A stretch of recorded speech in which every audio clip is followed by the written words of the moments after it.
everyone. Ziggy wants to say hi before we get started. Say hi, Ziggy. His nickname is Buster.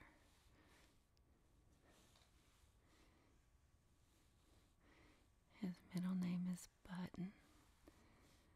Ziggy Button.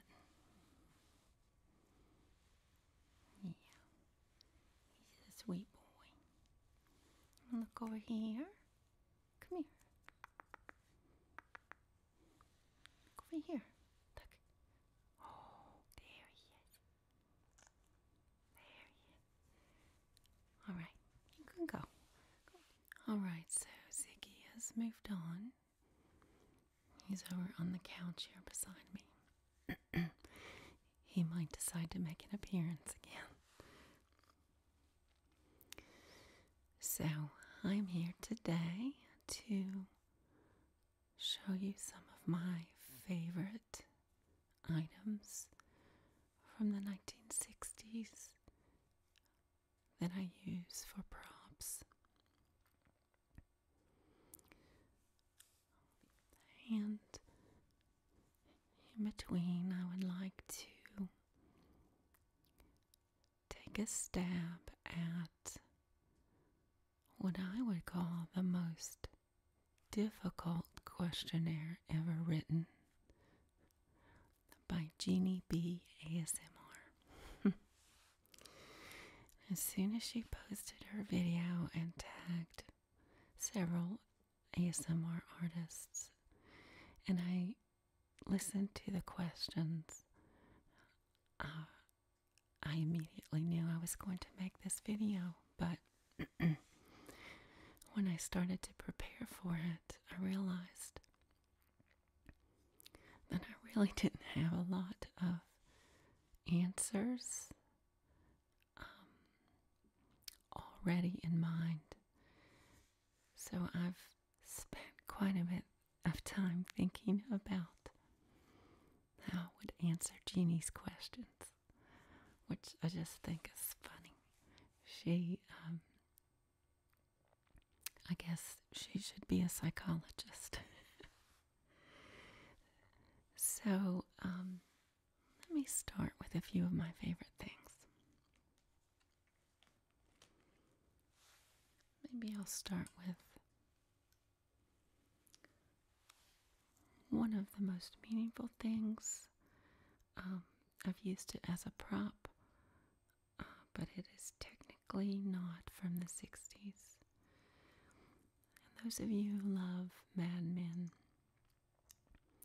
might remember that Joan Holloway had a necklace with a pin attached as a kind of pendant, and it looked something like this.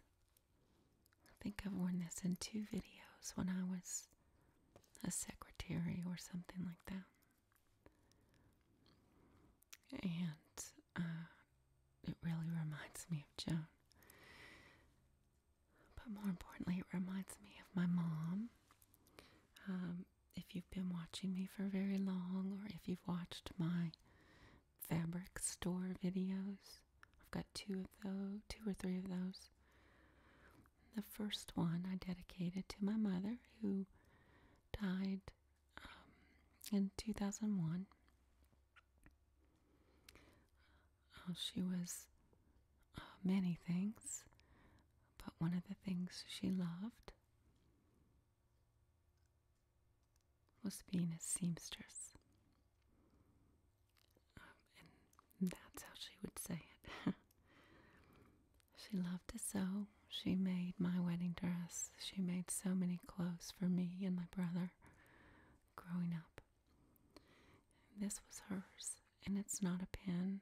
It's actually a container to hold needles. I don't know if you can see this.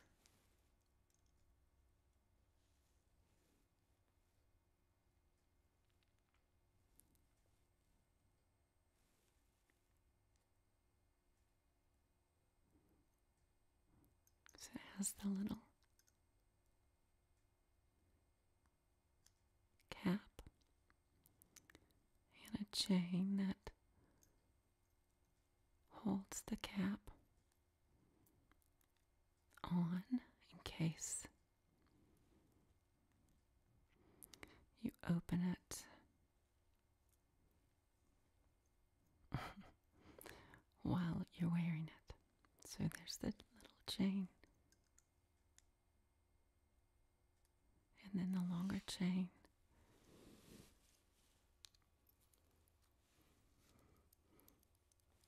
For wearing. So I think of my mom when I wear this and pretend to be Joan Holloway.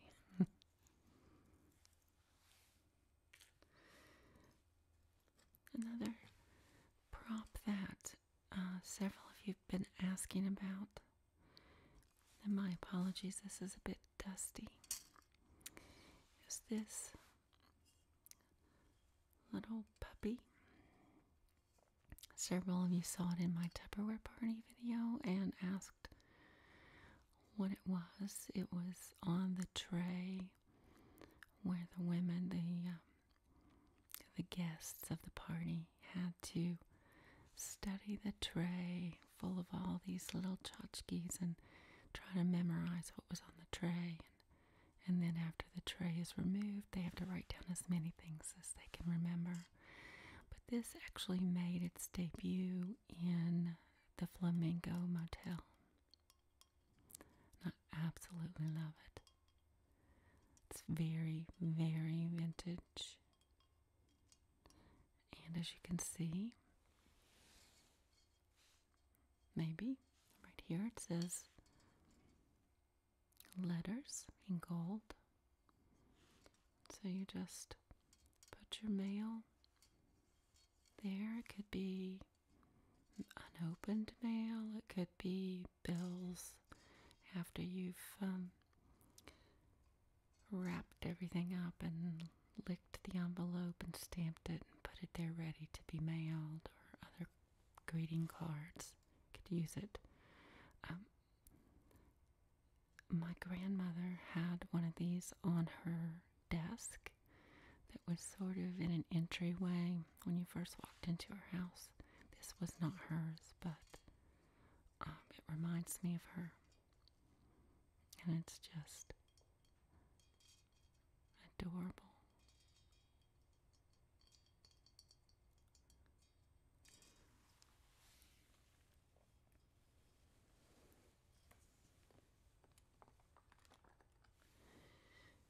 And then one more for right now is this set of coasters.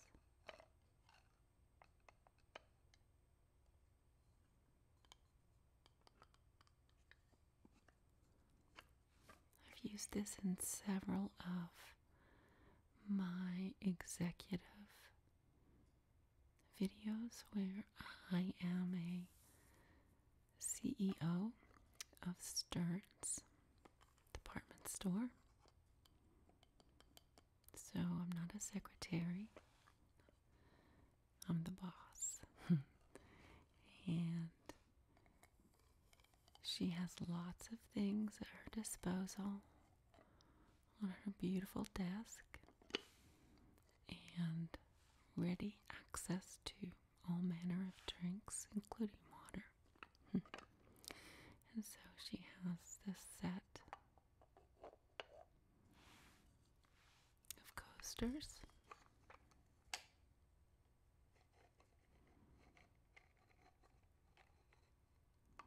And I just cannot get over the sounds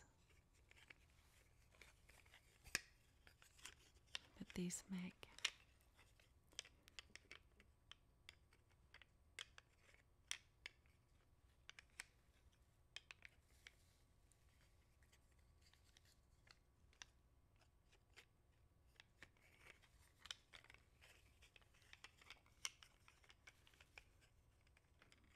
They're all identical.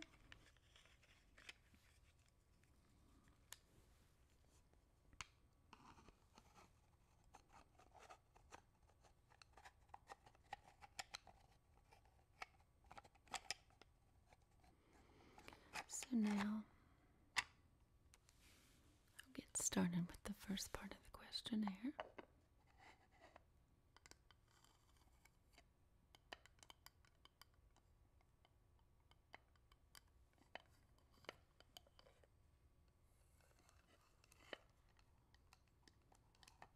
There's something special about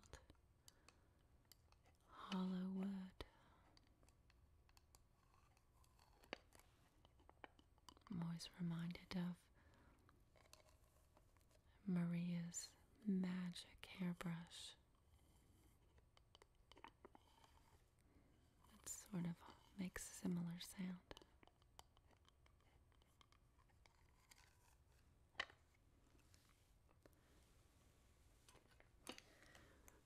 Okay. So, Jeannie, I have no idea how you came up with these questions, but I'm going to do my best. So the first few questions are about me. What is my favorite drink? One hot and one cold. And if a bug landed in it, would you still drink it? So my first favorite, very favorite drink, I have it every morning, is cappuccino. I have an espresso machine, so I make it myself in the morning and I froth the milk, and I don't have a lot of rituals of daily living or self-care really, but I think making my cappuccino every morning might be one. I look forward to it and I think about it when I go to sleep. My favorite cold drink is sparkling water in general, but I really love grapefruit flavored sparkling water. I've had different brands, but most common is LaCroix. I don't drink it very often because I've been trying to use fewer cans. So I have a soda stream to make my own sparkling water. But for a treat, sometimes I'll get the grapefruit flavored, and it's not sweetened. And there's no artificial sweetener either, so it's just a very light, faint taste of grapefruit. Very refreshing. And I absolutely would drink both of those if a bug got in my drink, with one exception, and that is stink bugs. I just cannot stand the smell of a stink bug. My favorite fashion designer or brand that I would wear 5 days a week, and cost is not an issue. Now, this was one of those questions that I found difficult to answer. I adore fashion. Especially adore vintage fashion. And this, for example, is a vintage dress from the 1960s. It's probably my favorite dress in my collection. I just love, see if I can show you, this crisscross right here. And the buttons. It's a very unique neckline, and it doesn't require any jewelry around the neck. And it's made of a fabric that's called crimpling or crimpling. I've seen it both. It's a thicker polyester fabric. I normally don't like polyester, but and it's textured. Usually, I've got several dresses made out of this fabric, and there's a little bit of stretch. But this print is raised.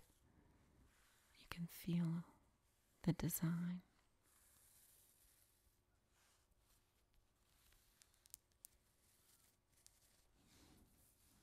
So, I would have to answer this question by saying no single designer. I think the common denominator for me would be vintage, or vintage inspired thrift finds.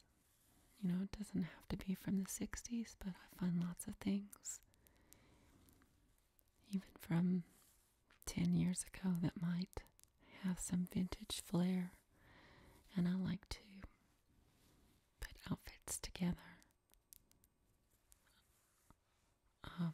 really not based on any single brand or designer. So, Jeannie's next question about me is, what would be my favorite dream destination, all expenses paid, and I would get to spend 6 months there? And anyone who knows me knows the answer to this question. It would be Germany. I have been there more times than I can count. It all started when I had a roommate in graduate school who was German. I'd been to Germany once before, but after we were roommates and then she moved back to Germany, we continued our friendship, and that's been for almost 30 years. So we have visited each other. She'll come to the U.S., I'll come to Germany many, many times. And if you noticed in my community post recently about the accident that I had, I fell in, actually it was in San Diego, and I fell on the concrete when I was crossing the street and stepping up on the sidewalk, and I actually thought I broke my hip.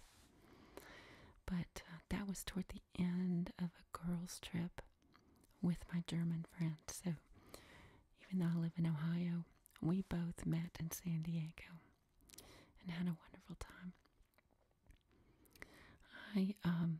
For 4 years in a row, I went to Germany 3 weeks each summer and participated in a German language class where almost every one of those times I was the only American and the only native English speaker in the class. And it was perfect. I mean, if you want to learn a foreign language, that's the way to do it. And I don't even mean traveling to the country, but if you can get into some sort of class that is 100% spoken in the target language, even if you're a beginner, it will work. I mean, if I were a teacher in under those circumstances, I would come in on day 1 and I might say, Ich heiße Sherry, du heißt, and I would keep pointing to myself and you until you began to understand that what I was saying is, my name is, or I am called. My name is Sherry, you are Jim. And then now, at this point, we know that Ich means I and Du means you, and so we've already learned a few words without speaking a single word of English. That's the way to learn a foreign language. I've been studying German for years, but those 4 summers were crucial for me in getting over a hump. I have a few more humps I'd like to get over. My goal is to speak party German, and my definition of that is if I attended a party in Germany with Germans, could I survive?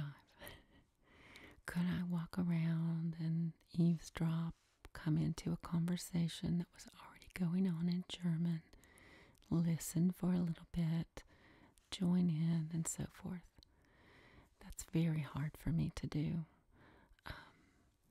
But if I have a one-on-one conversation with someone, I can manage because every question is asked directly of me and there's context for the conversation over time. But I am not yet at the level of party German. Party Deutsch. The next question, I'm sorry, Jeannie, but I am just not going to be able to answer this one. And this is, if I could have anyone do a makeover of me, who would it be? And frankly, I just have no idea. I don't know very much about makeovers or makeup or famous stylists. I just really have no idea. So I'm sorry, I think that might be the only question I can't answer. Okay, so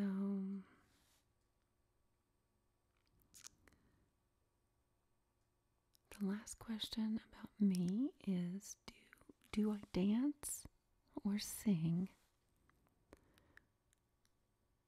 Jeannie says really bust a move or belt it out when you're alone. I do not sing when I'm alone. My husband does. My husband sings whether he's alone or not. He loves to sing in the shower, and he does crazy good impressions of Johnny Cash and George Jones. What was the one he was doing the other day? Oh, it was The Wrestler by Bruce Springsteen. He made that song when the movie The Wrestler came out. That song, that'll make you cry every time. But I'm just not a singer. But I am a dancer. And if I hear music that's got a good beat, anywhere, I don't have to be alone. Public spaces really don't bother me. I cannot help but bust a move. So, obviously, I don't get out on the dance floor that often anymore, but I think maybe the next time I visit my niece, maybe she and I will have to go out dancing.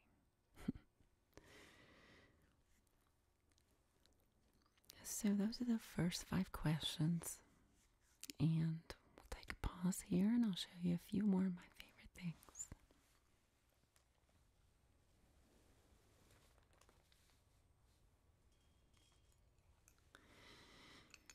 And Flamingo Motel.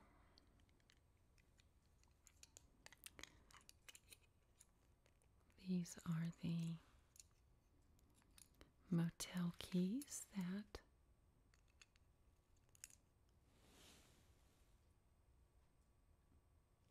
can you see that? That were in Flamingo Motel video. And for some reason, the sound of a single key tapping on that plastic is a wonderful trigger for me. Like when someone takes it, someone hands it over. Here's your keys.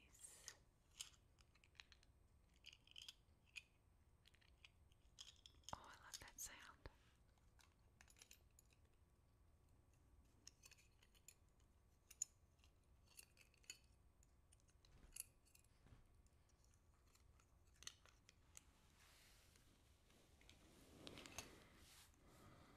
Okay, so back to the questionnaire. The next set of questions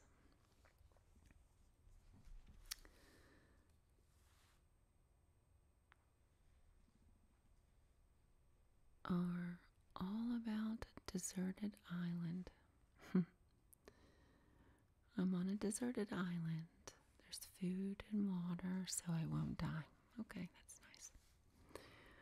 What music album would you choose to have with you?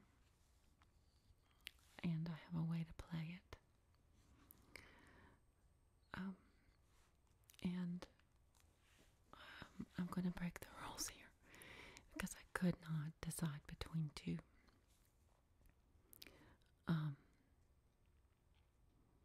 The first one would be Physical Graffiti by Led Zeppelin.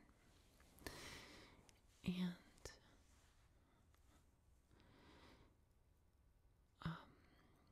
I love so many songs by Led Zeppelin, but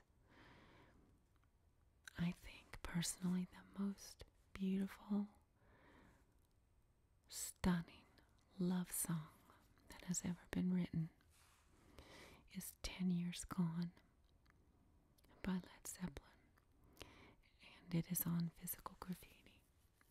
Also, there are other very well-known songs, including, of course, Kashmir on that album, and Kashmir and 10 Years Gone are two of my very favorites. Going to California, another one. Too many to name, but I would take Physical Graffiti with me. I find 10 Years Gone to be full of longing and yet some kind of coming to terms with the passage of time. It's a very deep song. The more you listen to it, I would have to have that song with me. But the other album is, believe it or not, a particular edition of Beethoven's Ninth Symphony. And it would have to be this particular edition because I would want to hear the exact orchestra, the exact recording that I remember. And I tried looking it up before this video, but I couldn't find it. But it was released in the 1970s, early to mid 70s. I was taking piano lessons, and I don't know what they do today, but back in the day, the very first songs that you learn, they were classical, very simple to play, but they were usually classics from classical music, all sorts of composers. And so I'm sure Beethoven made his way into my music book. I don't remember specifically, but at a certain point I maybe had had lessons for 2 or 3 years.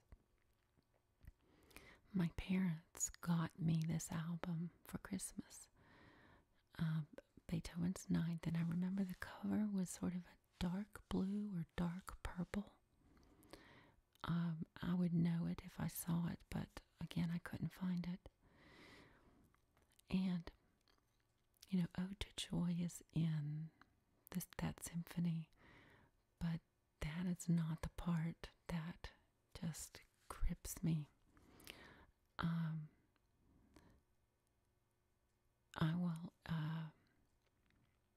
I will try to link something in the description that lets you know what part of the symphony I'm talking about. But for whatever reason, when I first heard it as a child, it just got into my heart. I don't know why. And then as I grew older, as a teenager, I would listen to it again. I'd put it on my record player, and it would immediately take me back to when I was 8 or 9 years old again. And in college, graduate school, every time I would hear that, same thing, like visceral childhood memory. And it was like this composite memory, all the good things of my childhood, the different family members, memories of picnics in my grandma and granddad's backyard, or playing in the junk pile at my mama and papa's, or going to get pizza but many Sunday nights after church. My dad would go to the phone that was hanging on the wall just before you would leave the church, and he would pick that up Sunday night, and we knew we were going to get pizza. Just the most random, everyday things, and it's like this music just puts it all in this one place for me. And it's inexplicable, but I would absolutely have to have Beethoven's Ninth. I think it is the most beautiful music on earth. So the next question is, I'm still on the island, of course. If I could propagate any flower there, what would it be? And it would be gardenia. What's interesting about that is I just ordered Chanel Gardenia perfume, and I've never tried that before. So I'm very, it actually arrived today, and it's on the kitchen counter, so I'm eager to try it. But the smell of real gardenias, it's its own scent, but it's similar in ways to honeysuckle and tuberose, that whole family of what they say are white flowers. Just the best. I'm not really fond of the smell of roses. I don't mind it, but gardenia is it for me. So, our next question is, what beauty product or toiletry item would you have on the island? And that took me a long time to think about, because just as I said, in terms of designers, clothing, or makeup, or things like that, I don't really zero in on a particular product. But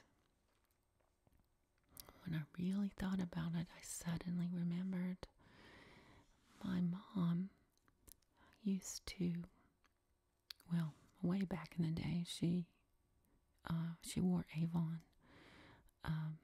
I remember when the Avon lady would come and visit the house. It was an adventure. But later, she started wearing Mary Kay, and she used a night cream. It was, actually, it wasn't a cream. I think it was called Night Emollient. And it was more like an ointment, sort of a clear pink ointment. And she wore that. She would cleanse her face, and then when it was still wet, she'd take a tiny amount of that, put it in her wet hands, and then pat that on her face.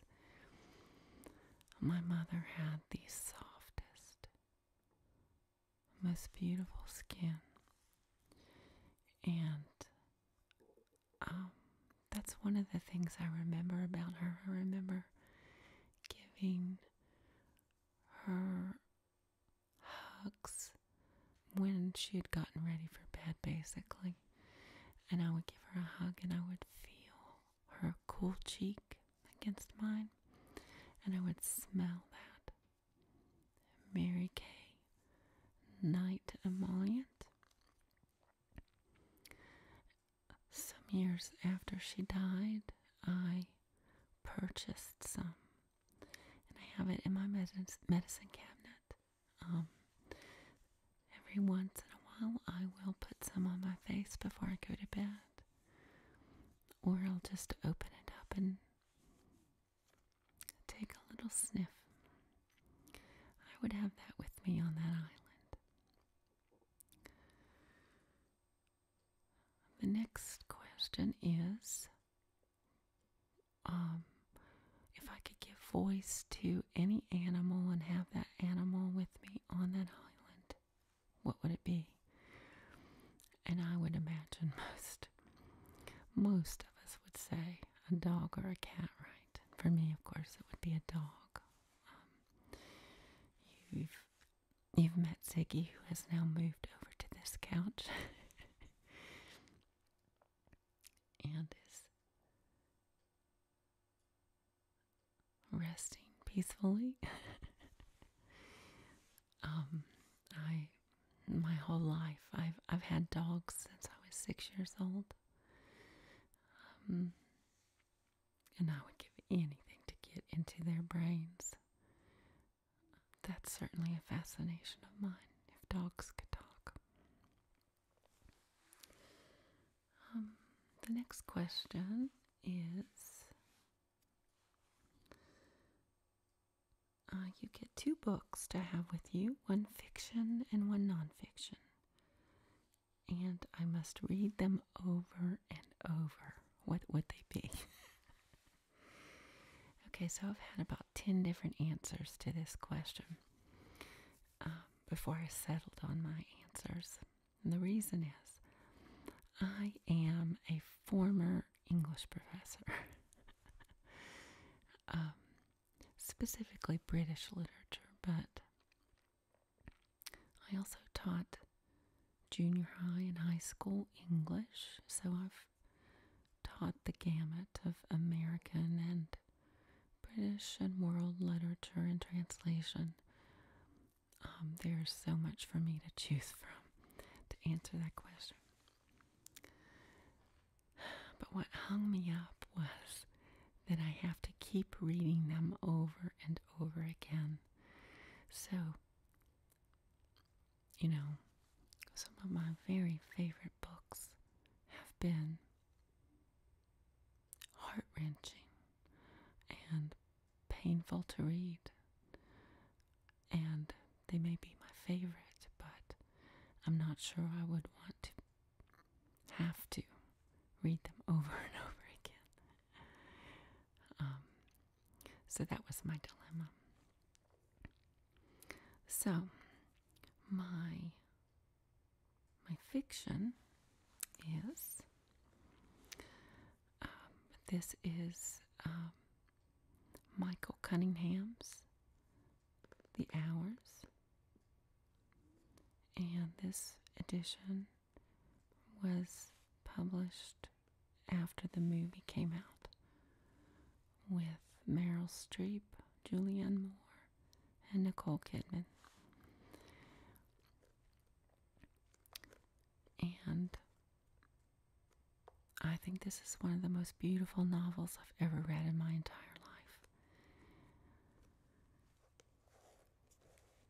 It goes back to a novel that I have taught many times by Virginia Woolf called Mrs. Dalloway. It's not the easiest novel to read, but once you realize that the point of view is jumping from character to character and also from present to past, it's easier to figure out. But I know this book intimately, and I almost picked this one as my favorite that I wanted to bring to the island. But this one, Nicole Kidman in the movie plays Virginia Woolf, the author of Mrs. Dalloway. So she plays a historical character. These two are fictional. So in the movie and in this book, Virginia Woolf is in the process of writing Mrs. Dalloway. About 30 years later, in the 50s, this woman is reading Mrs. Dalloway, and she is a very unhappy housewife. And then 50 years later, in the 2000s, this woman, whose name is Clarissa, and Mrs. Dalloway's first name in this novel is Clarissa. And so one of her friends calls her Mrs. Dalloway as a joke. I'm not giving any of the plot away by telling you those three things, by the way. These three stories are interwoven in this book in the most beautiful and powerful way. That's all I'll say about it. I highly recommend the book. The movie is fabulous. I don't often think movies do a very good job of representing what's in a novel. And they're two very different art forms. How could they? But in this case, the movie is quite spectacular. So, here's my novel. And just briefly, my nonfiction, so I ultimately settled on Walter Pater, The Renaissance, which is a collection of essays by Walter Pater in the 1890s. Again, this is something that I've taught many times, and it was actually part of my research. But the ideas, it's very much of a kind of a philosophical writing about art, in like art, capital A. It talks about specific pieces of art, but I'm less interested in that. I'm more interested in how he describes the art, that sort of the purpose of art, the function of art, what art does to us, and how he relates that to how we experience each moment of our life as it passes. Very profound, and I could spend a lifetime reading and rereading this one and find new things every time.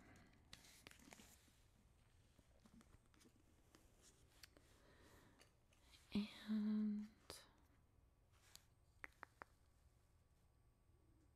that is the end of the next set of questions. So my last couple of props that I want to show you are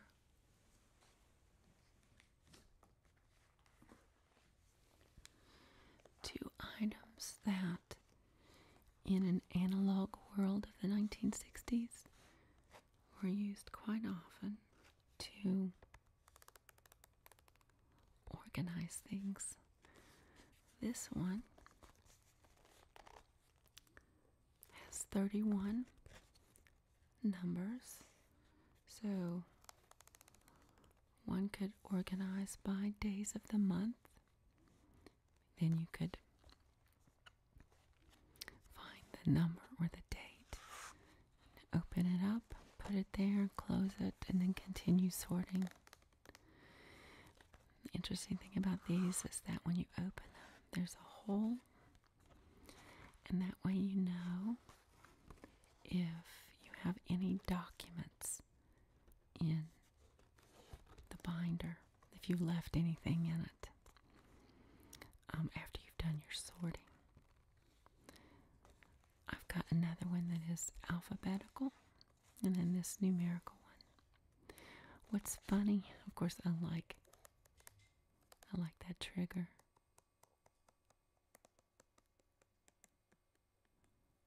I like triggers where things are sorted. But what is funny is that I'm one of the least organized persons that you would ever know.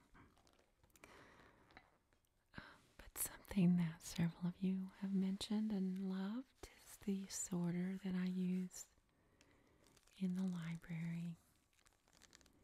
And this is to sort cards for the Dewey Decimal, cards for the card catalog. And this sorter, you just need to pull down the tab, put the card behind it, continue sorting.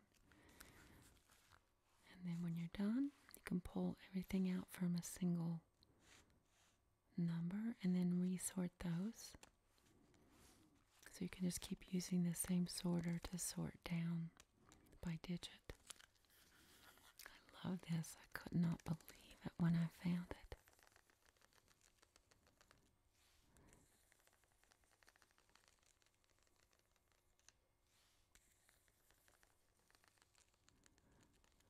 I actually don't really have any memories of these. They were obviously used by employees. And I remember plenty of things going on at the circulation desk when I was a kid, but this is not one of those things. I know some of you do have memories of these, though.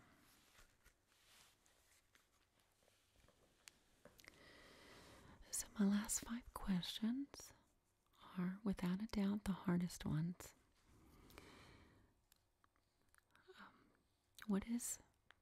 And this is about people, what is my favorite quality in a person? And I could not narrow it down to one, so I broke the rules again and said kindness and sense of humor. My dad has an incredible sense of humor, and my hip is bothering me, so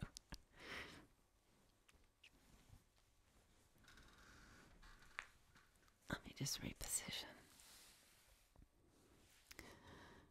And my husband as well.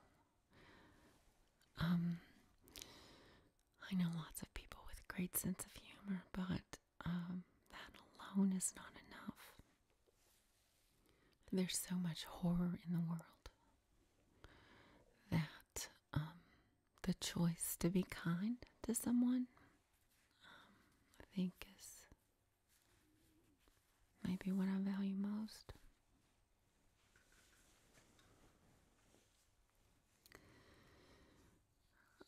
And I guess this would be somewhat related. I'm going to skip a question here. I'll come back. Question 3.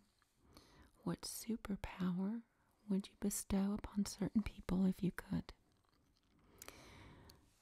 And my answer is not a typical superpower, but I would say it functions like one because so few people have it, and that's empathy. I think if we had more empathy for others whose experiences are radically different from our own, that so many problems would be, if not solved, would be mitigated significantly. Strife in one's family, one's child at home, if there was trauma or political differences, international issues, wars, and so forth. Think about it. When you think about religious conflict, political conflict, if we just had empathy for another person, we would have to imagine what that person's experience has been, not just in the moment, but in the past, and what brought them to this present moment. It's easy to have empathy for the people you love, but it's a powerful thing to have for people you don't know or you don't already love. So going back to question 2 in this next set, so this is 3 sets of 5 questions. You are very old and at the end of your days. What warning would you give to your 20-year-old self that you think you would actually listen to as a 20-year-old, and one that would make a real difference?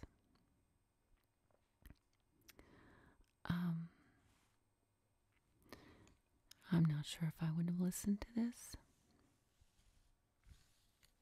really, as a 20-year-old. But if it was coming from my old self, maybe I would. But I know it would make a real difference. And that is, don't be afraid to be single. And obviously I say that as a married person. It has nothing to do with my husband. It has to do with relationships that I had before, and a constant fear. Not that I wasn't fitting in, because I got married later in life. I didn't care so much that I did or didn't fit in, but I did care about the notion of whether or not I was missing out. Was I missing out on what it was like to be in a long-term relationship or a marriage? And I made decisions in relationships that weren't the smartest thing I've ever done. And from my perspective now, it's kind of ironic, since I am married now. Marriage to me feels like less about what people expect, or it has more to do with, at my age certainly, understanding who I am and honoring that, even discovering that, and being satisfied with that, whether my husband is here or not. I think that's really important for both men and women, to find themselves and be happy with themselves before they join with someone else in some kind of lifetime long-term partnership. Both of you then will have your whole selves to bring to the relationship, and you won't get caught up in, a toxic relationship or something that has codependency, or you get the idea.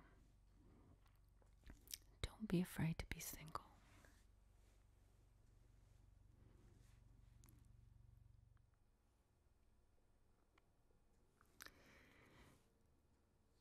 So the next question is, what superpower would you choose for yourself?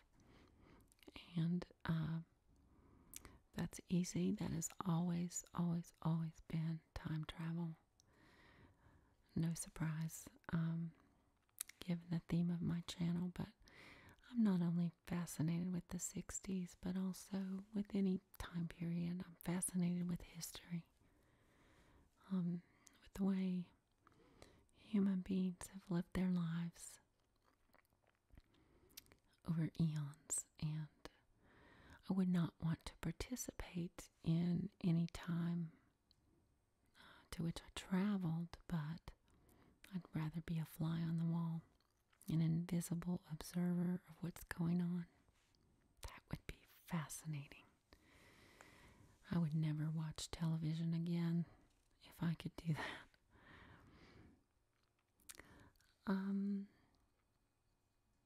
Okay, so I'm going on really long, and I'm just now realizing that I still have 5 more questions. So I'm going to try to wrap this up.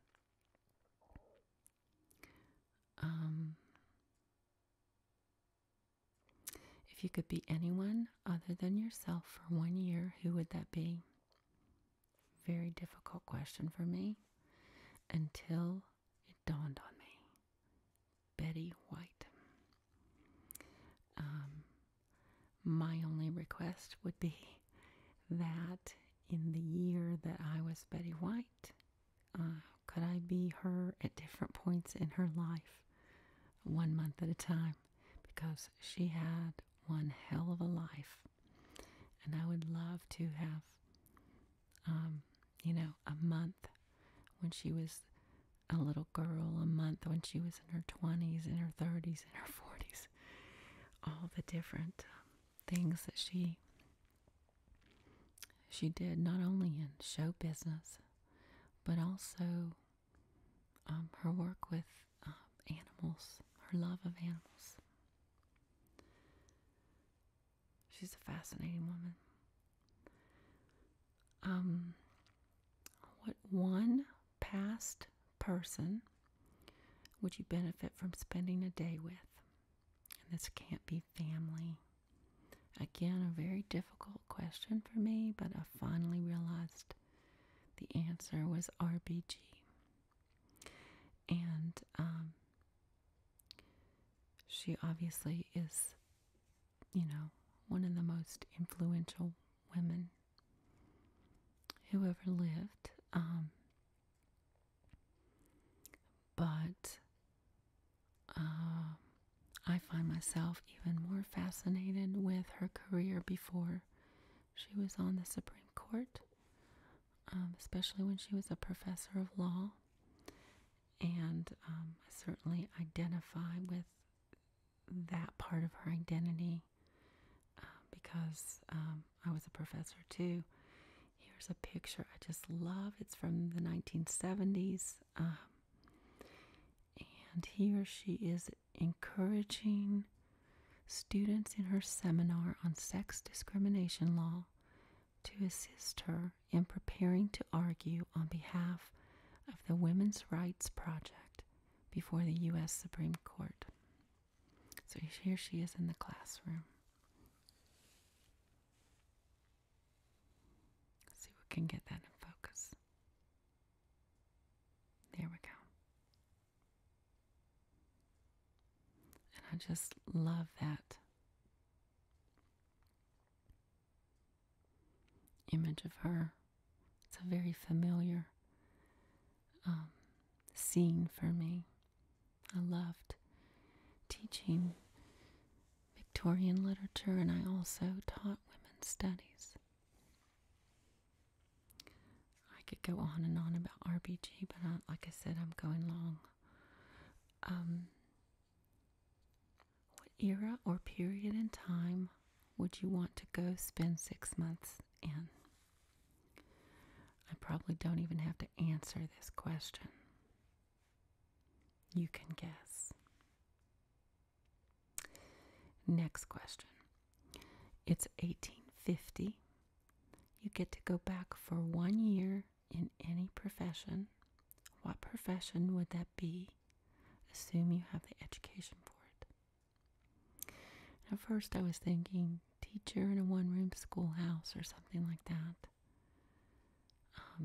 But then I started thinking about other things that, the sorts of things that I can't do but are interesting to me and I sort of wish I could do.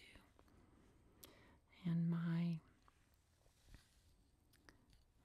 niece and nephew are artists. I mean, my nephew is a musical artist and a painter. My niece is a photographer and a teacher. So I said photographer. And here's sort of the inspiration for me. Photographer in the 1850s.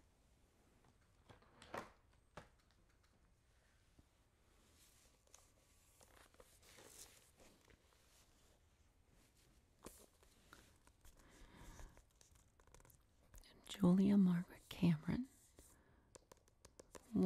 this is not her, by the way, this is one of her photographs of Julia Jackson,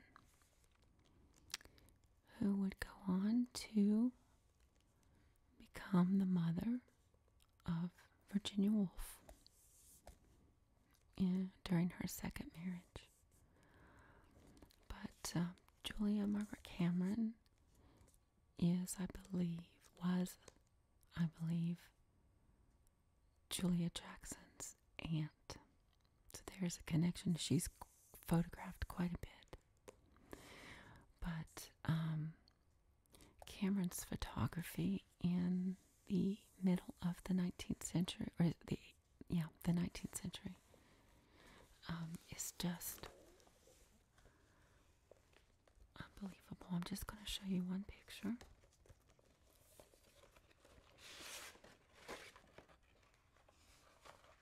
And again, I would call this the most beautiful photograph I've ever seen. It's called The Kiss of Peace. And what she would do is have mostly women, children, pose not as themselves, but as someone else, often a mythical character, spiritual character, historical character. And here is The Kiss of Peace. You can obviously look this up yourself to get a much better view of it. But the first time I ever saw this, it was a poster on someone's wall. I was probably in college. I just was moved by it. I didn't go on to study her photographs until I went on to graduate school for my PhD in Victorian literature, at which point I was able to study her in the context of the literature of the time. But if you can get your hand on a book like this, filled with her photographs of women and children in different mythical religious poses, it's stunning.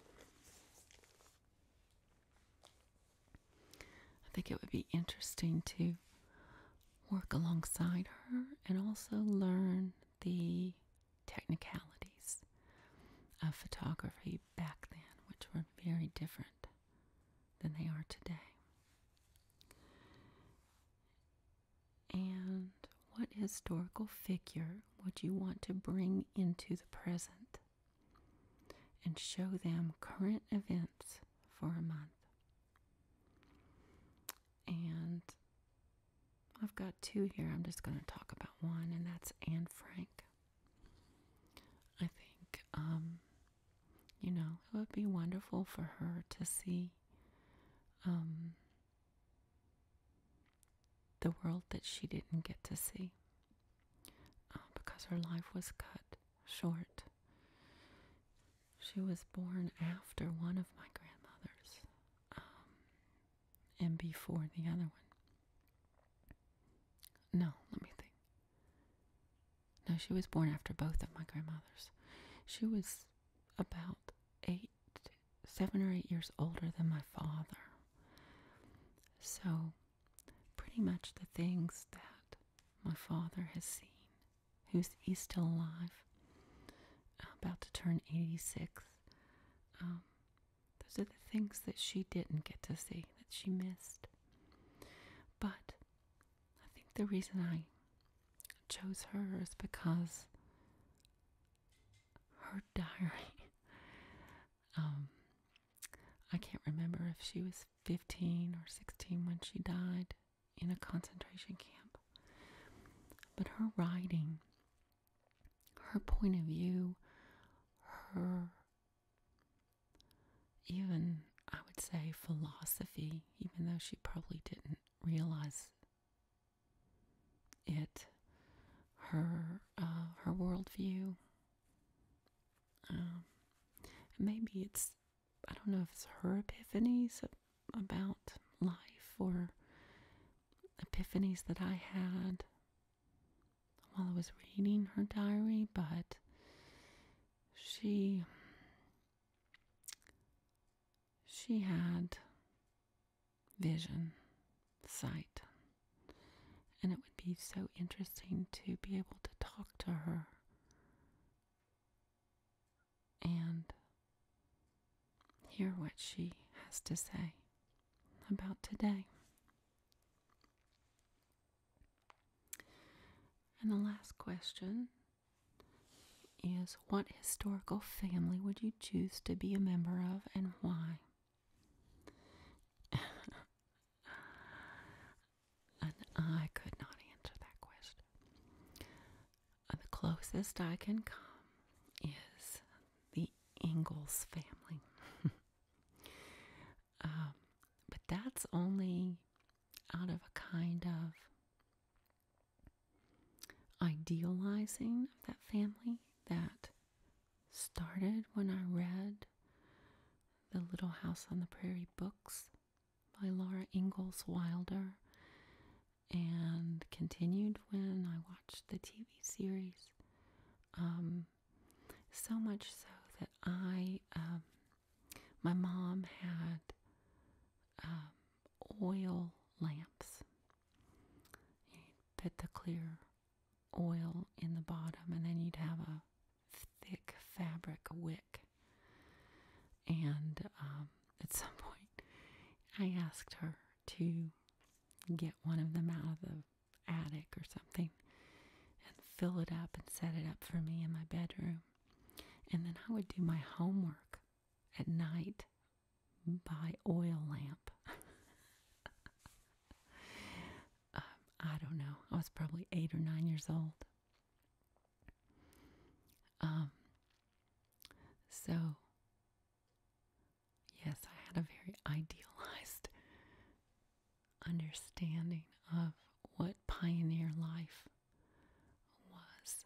And to be honest, I just don't think I could survive. But maybe, if I had never known this reality here in 2024, then anything's doable, right? I remember when we didn't have master's degree with a typewriter. Oh, I still can't believe I did that. But I didn't know that there was anything else, right? So I certainly couldn't go backwards.